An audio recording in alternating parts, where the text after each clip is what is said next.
Good afternoon, Syntropic growers. It's Farmer Jones again from central Queensland at our Gympie farm, and it's time for my once a month garden walkthrough and trim up, clean up. And we do this on a monthly basis because, as you know, in Syntropics we want to mimic the way leaf litter falls to the forest floor and creates humus. So with our trusty tools we've got here, we can actually speed that process up. So by going through just once a month, just do a light clean, and it doesn't have to be a massive trim. You really want your system to accumulate to a point where the labour is reduced to once or twice a year if you can. That is the big tree cleans and the unnecessary banana stems and all that sort of thing. In which case you might be using, in a larger system, small light chainsaws or pole saws and so on. But in this case, I just go through and just speed up and clean up some of the plants, particularly for papaya and banana, because they carry a lot of yellow and dead leaves and they're pointless sitting there. So you might as well bring them down quickly to the forest floor and help them become mulch. We also put a lot of this sort of unsaleable fruit just around the bases of the trees that we want to encourage. Now, a few little tricks. If you've done cover crop or there's a lot of weeds and you're slicing away in your system here, very, very easy to knock down your precious ukes that you're trying to grow. Here's a beautiful little grandis I planted maybe about 6 weeks ago as a seedling, and he's coming really nicely. And ladies and gentlemen, I can't tell you enough how many times I've locked down a precious little uke, $3.20 every time, from the local tree nursery, because I just couldn't see it. This old bloke's getting a bit hard to sight. We've got to wear glasses these days, or you might be cutting on dusk and you just don't see it and off it goes with your little cutting tool. So I just carry these little sticks around and I just put it right next to the tree. So it just warns me where it is. If the weeds are this high, then I don't go slashing through there and cut off my beautiful little trees. So what are we cutting here? Well, weeds like this are gold. As you can see, that's just one of the many weeds that grow in our system, and they're great because now that's at flower, we leave it for a while. The bees might have a bit of a taste, but it's now at its almost senescence point. We see these seeds starting to form. So that is at its peak cycle, and that is a very good time to cut down that weed or weeds like it. So these are great because for me they're free plant food, and all you're doing is just laying it down around the trees and voila. So plant fruit grown on site, you didn't have to plant it, it's free, and all it took was to help it down. So what else are we trimming? So for example, there's a good banana bell to come down. Now these guys are now, once it's finished forming the bananas, are now a drag on the plant. We don't really want to put fluid or energy into that bell, and it's going to drop off anyway. You'll notice down here all these beautiful bell leaves, and that's a sure sign that the bell is starting to disintegrate anyway. So why waste energy of the plant? Most commercial growers tell me they cut those bells off, and this is great compost, by the way. So, you know, select one of your plants there and just use that. Really good compost. You can see how mushy that is. And take the bell off. So you want about a few inches down from the banana hand, and it'll leak for a while, but that will scab off and trap the moisture helping to make the bananas fatter. Some Asian people like to eat that banana bell. I've tried. I didn't like it very much. Maybe I didn't have the right recipe, but I really prefer to use it for fertilizer. And I normally stick it just right back down in the banana base with that bit of a feed. Some of our natural birds love the pollen from that flower. They're normally going for it as it's throwing out the little hands of bananas, and the little local rainforest honey eater loves to come in and suck the nectar out of those. Let him have his go, and once they're finished, take the bill down, save the bananas energy. Here's another example of something we need to clean.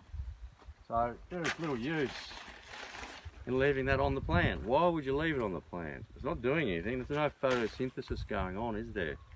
So right now, that is a valuable piece of plant mulch. So feed your banana with it. There's another one. And just keep the bananas trim and clean. Full productive green leaves only. If they're getting a bit too yellow, take them down. So in most cases, that particular banana is okay, but this leaf here is looking pretty ragged. It's starting to yellow and strip and necrosis, or go through the process of necrosis. So I like to clean them off anyway, and just arrange it around the plant that you want to encourage.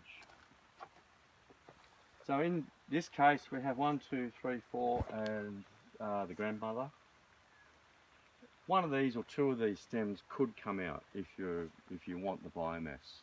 It really only needs grandma, mum and daughter. So any excess stems, like this one for example, you can dig out and plant it somewhere else, or you can take it down. And for that you're going to need something a bit heavier, a bit more serious. Nice Brazilian machetes go, and we've shown you in the last video how to remove a banana. So the one thing I have found, it's a bit hard to chop down here with all these other stems in the way. Sometimes they're surrounded by pups and you want the pups. So in that case I found this little saw here very useful, just to get down in between the other pups. As you can see, there's a pup there. You don't want to cut him off. So you can just saw right down at the ground level with that saw there, with the idea that you want the rain to rot that old stem. You don't want that one growing back again. And as I might have mentioned in the last video, commercial growers are injecting these stumps with diesel, which is just unbelievable. We will never do it on this place. We're certified organic.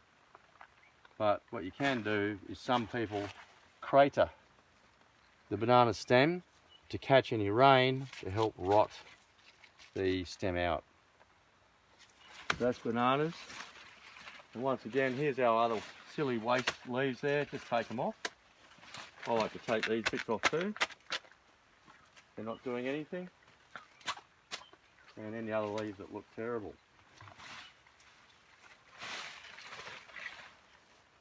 So that's the banana. Let's have a look at our walkways and so on. So here we've got a lot of weeds too. Once again, this, believe it or not, this footpath here is not weeds. This is oats and vetch that was purposely planted. So why am I planting cover crop in the walkway? Well, I have explained in a previous video that instead of carting hay off site and bringing it in twice a year, we like to grow our hay in the walkways. Now a really fast way of trimming that down is just with your whippersnipper. Just walk along, hold it still, knock it down. If you want some more mulch basically on the row here, well, you just pretty much do this and lay it down where you want, or just slash it with your little tool here. And I never slash too close to the ground. If you leave the stems so high, then you give a chance for the cover crop or whatever you've planted to rebound. And you might get 2 or 3 cuts out of it before the plant dies. So here we go, we just walk along and take out our mulch and so on. More weeds here. And frankly, the more weeds the better. Now here, we also like to clean our papaya tree. So if you notice just under that leaf there, see that black spot? There's a cercospora spot, or there's diseases on the leaf. There's probably about 10 or 12 of them with papaya and pawpaw. And this spore will drop onto the fruit. And this is where you get these blemishes on the fruit, like these black spots here. So we like to, within reason, if the leaf is still green and it's still photosynthesizing, then I'll leave it up there for the moment. But of course, once it gets to this stage, we want to just drop them. And some farms take them away and burn them, but we don't have that time for that. We think it's good mulch. But then right now, all those leaves there are clean, as you can see, except for that one maybe, and this is not infected yet. And so we're going to get more of a chance to have clean fruit. So it's really about hygiene and disease control, and that tool there is very, very good. And getting in there with your point and hooking out the dud leaves, rather than trying to use this stupid thing and knocking off the flowers and the fruit and so on. So that tool there is very good just to pull those guys down. Now as we go along our garden, you see we've got our warning sticks. And that warning stick is telling me don't go slashing through there. There's another beautiful, precious little grandis, and they're growing very well. And here we've got Syntropic weed.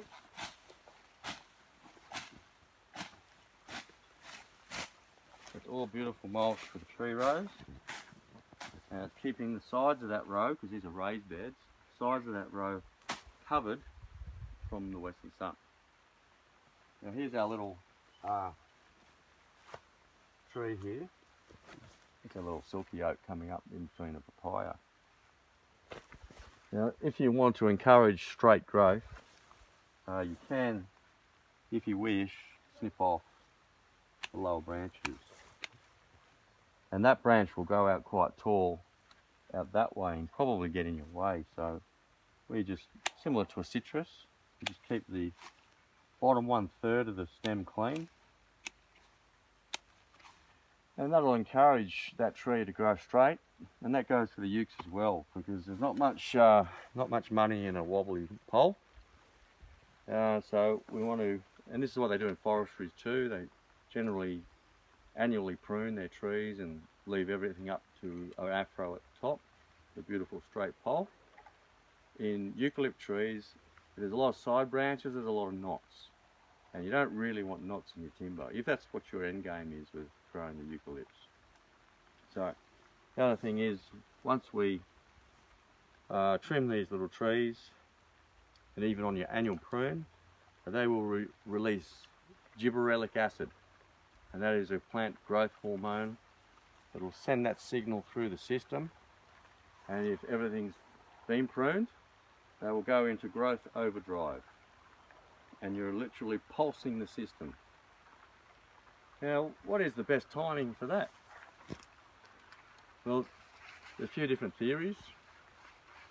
I have my theory, and you can question that theory in the comments down below, but in autumn, we've just finished a lot of rains, and there's an explosion of growth. And because we're planting things like kale and broccoli over there in the alleys, we want to let light in. So in my thinking, the sun has come lower in the sky and we're getting shorter days. So we're going to need more sun filtering into the bottom of the forest floor. So around about March, April, I'll go through and do a very heavy prune in our system and bring a lot of the foliage down, sit it on the floor and let more sunlight in. And at that point we'll start planting some of our winter greens. Now on the reverse side of things, once we get into spring, we're now in October, mid-October here. This is well into our spring. It's starting to warm up. The energy is increasing. The soil is getting warmer. In that case, we might do another mini prune just to take advantage of the spring growth pulse. So right now it's raining. We've got a good week or two of rain ahead of us. The warmth soil, the microbes are becoming active again after a cold winter. The trees are ready for a growth pulse, so why not boost it along with a good shot of gibberellic acid that's released when we start trimming things. So that's just a theory. I plan to do two annual prunes, but they're timed, and they're timed to take advantage, the best advantage of the climatic conditions and how much sunlight you've got. Any thoughts on that below be welcome, because that's a subject for debate. Here we go, we've got some fruits there, we use them. Now, you can see how easy this is. And by the way, this is oats, vetch, there's some sorghum there. You can choose to take those guys out if you want, because this is a vegetable row. And any other weeds are very welcome. As you can see, a bit of fruit.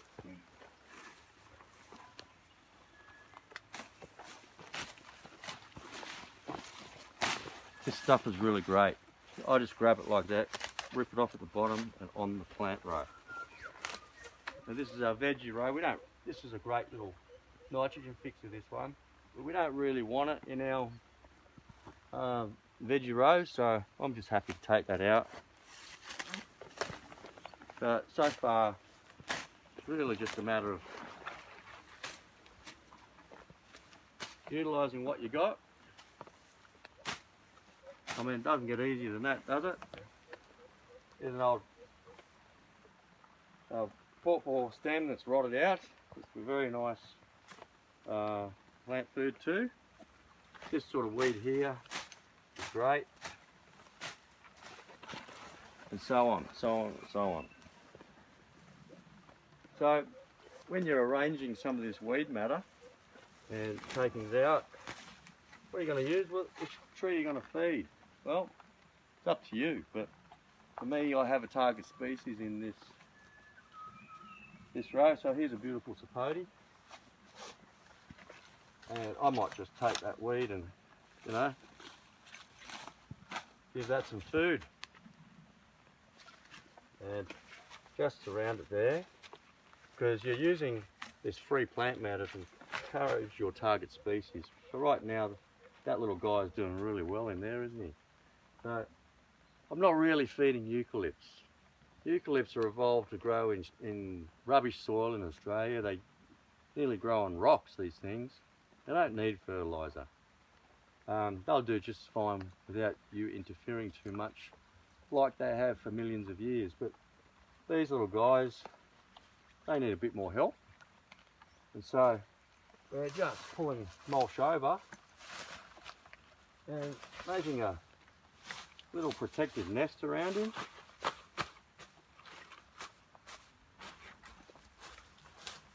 And that's great. So he's got a bit more food for the next couple of months. And it was just as easy as swiping your tool around and pulling it in. So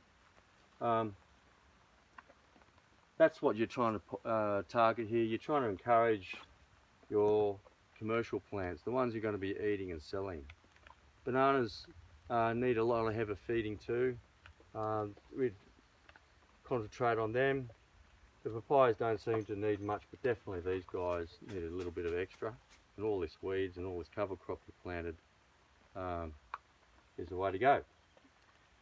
So if there's any questions, leave them in the comments below, and hit like and subscribe as usual. And thanks for your time. We'll see you on video number 35.